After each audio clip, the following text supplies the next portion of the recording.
Again, and by the way, you're listening to the Mike Wagner Show at the MikeWagnerShow.com, powered by Sonic Web Studios.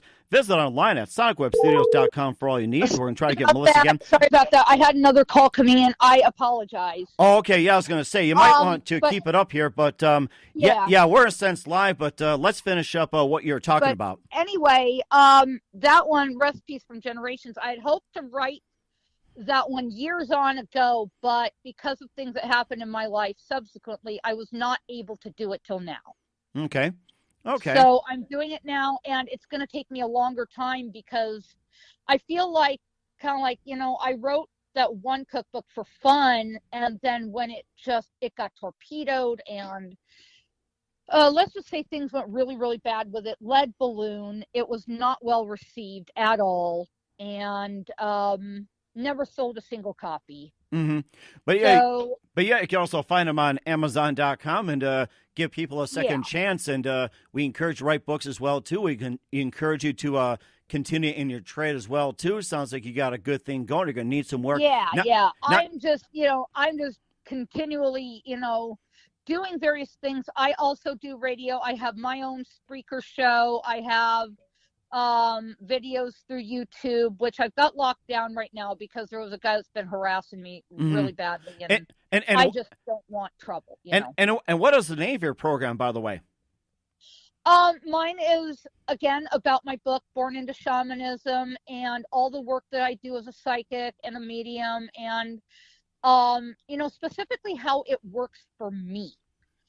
I won't say it works for everybody, but you know who I credit with having really opened my abilities up was Sylvia Browne. Her books turned the light bulb on for me and helped me to not be afraid of my abilities. Mm-hmm. Because at one point I thought, oh no, I'm going nuts, I'm going crazy, they're going to lock me away, medicate me, etc. I'm going to get locked up. Oh my God, what am I doing? And so one of my colleagues, he turned me on to her books and said, read those, they're really going to help you. So I did. I got a bunch of her books. I started reading. I realized, oh, that's what I'm going through. Okay, well, that makes sense now. And the other thing I think has helped me to understand it better is that through keeping the family history, I also know by which lines and where certain aspects of my abilities come from. Mm-hmm. Like, say, one line is shaman, which is the native line, okay?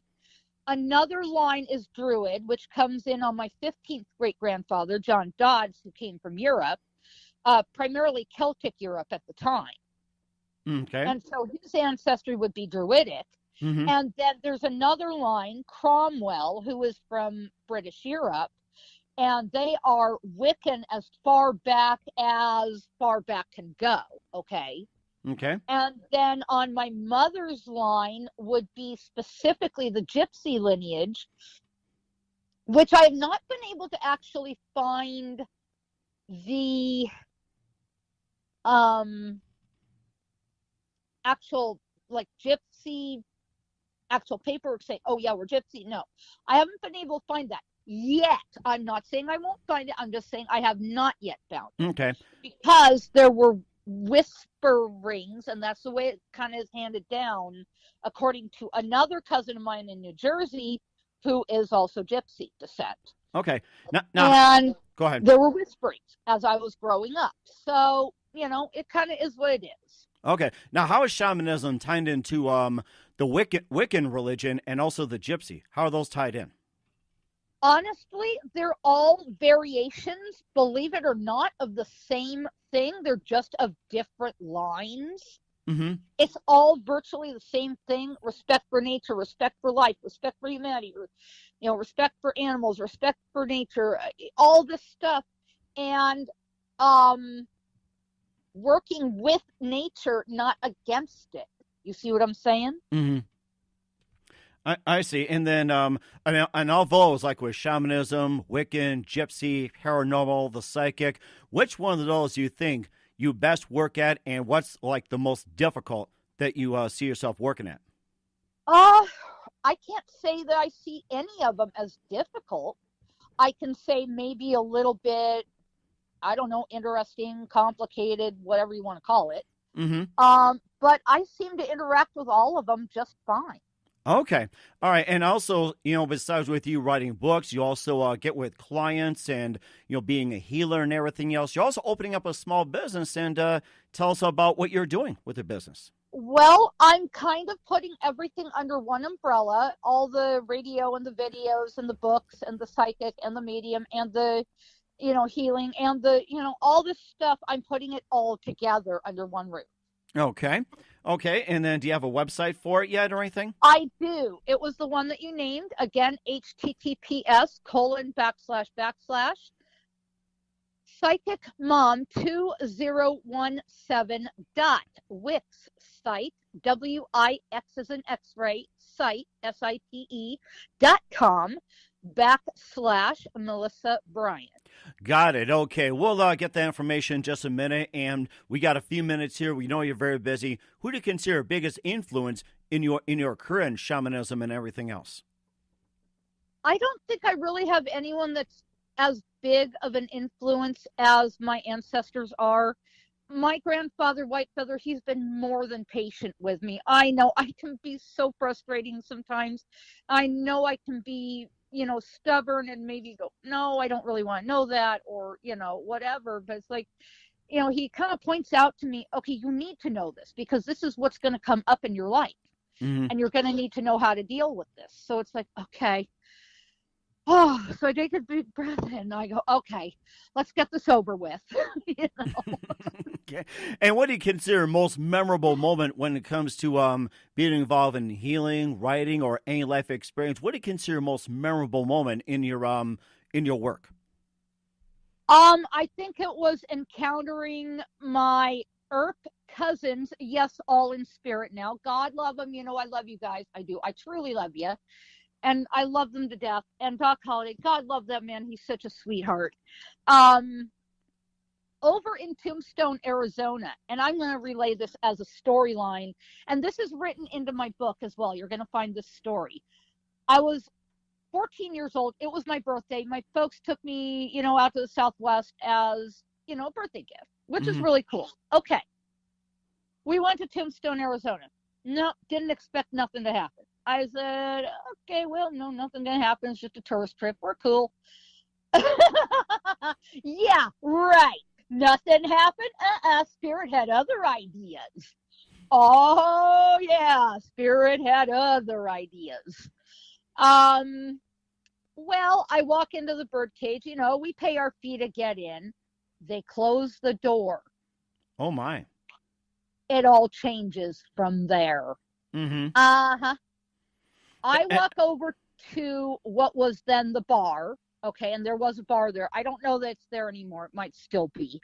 I don't know if they've moved it in the room as of late or whatever. I don't know if it's still there. I haven't been back, so I can't say. And what did happen when they closed the door? Well, like I said, I went over to where the bar used to be. At least I think it's still there. I'm not sure. But anyway, I start touching this bar, and I hear things start to move back behind the bar. Someone, wiping down glasses, moving glasses around, moving bottles of liquor around. I'm going, huh? Okay. No, maybe I'm imagining things. I've been told this stuff don't exist. It ain't real. Yeah, right. Mm-hmm. Okay, I hear someone come up behind me. And I hear, ma'am, can I show you a good time? Well, guess who? Ike Clanton. Who is he? You never, ever, ever forget that. Hi, kids, nasally voice. That's Ike Clanton. Oh, God. Okay. That guy's a dweeb. And I goes, no, I got it. Thank you. I'm here with my family. I got this. We're good. And, okay, up to my right comes several gentlemen.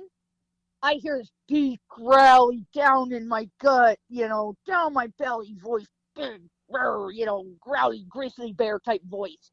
Ma'am, is that bothering you? I goes, no, Wyatt, thank you. I'll let you know. And basically, all of a sudden, I feel an arm with a fist around my stomach, and I feel something icy cold to my temple, and I hear click. I goes, oh, I can't say the word I'm thinking on air. Obviously, I'd be in big trouble, and I'd get you in trouble too, unfortunately. But It's I'm okay. thinking every cuss word in the book. Let's put it that way. Uh-huh.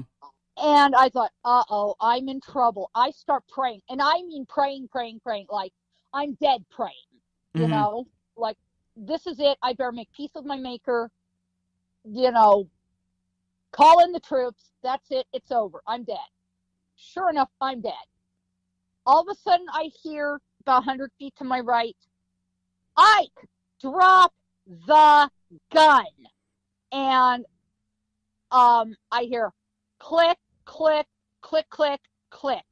I mean, there's things being pointed at me. I'm not seeing this. I'm hearing all of this and feeling the sensations, but I'm not seeing anything. And the other voice, Ike Clan, goes, oh, but Wyatt, I just want to show the lady a good time. And again, 100 feet to my right, Ike, drop the gun. And whatever was at my temple drops. I get dropped. I ran hell for leather. I mean, I just ran, you know. All I could hear behind me was gunfire. And I mean, blam, blam, blam, blam, blam, blam, blam, blam, blam, blam, blam, blam, blam, blam, you know. I'm going,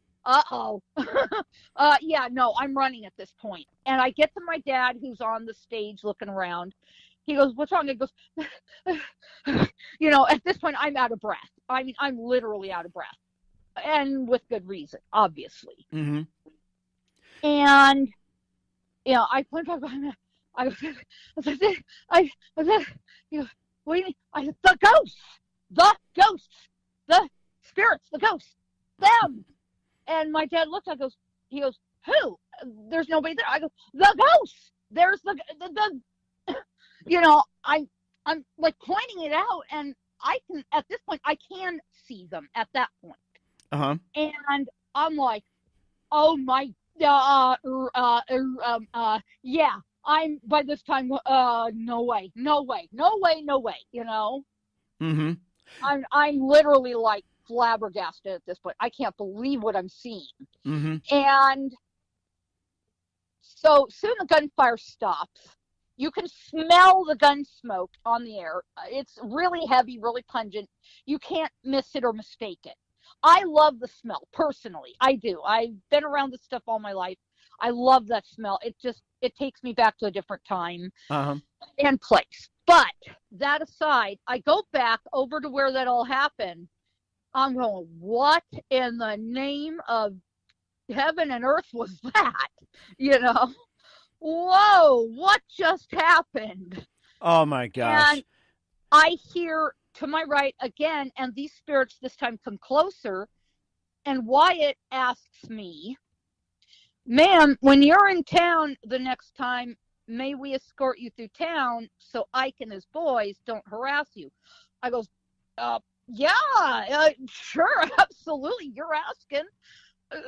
Invitation's been made, so yeah, I ain't got no problem with that. Yeah, it sounds like an interesting paranormal experience. And what are some other paranormals you went through? Well, I've encountered William Billy the Kid Bonney, which I have a past life with. I was actually his wife. Yeah, and I've got the records to prove it. On paper, no less. There is a marriage record. Everything's there, black and white, clear as crystal, nice and legal. I've got everything, birth, marriage, death, census, all the records on paper, and I've spent thousands of dollars to get this. So it is real. It does exist. And do you have it Anyone can get it. And do you have it on the website? I don't have any excerpts on the website, but I have a link to the book on my website. Okay? Okay. I do have a link to the book on my website, so you can order it direct from the website, or you can order it at my website store, which is under the contact page. Okay, great. And then one more thing before I let you go. We know you're very busy. What's the best advice you can give to anybody getting into shamanism, the paranormal, psychic, healing, or anything like that? You know, what's the best advice you give? Don't be scared. Okay. Don't be afraid. It's not going to hurt you. Okay. Okay. Spirit cannot literally physically hurt you, even though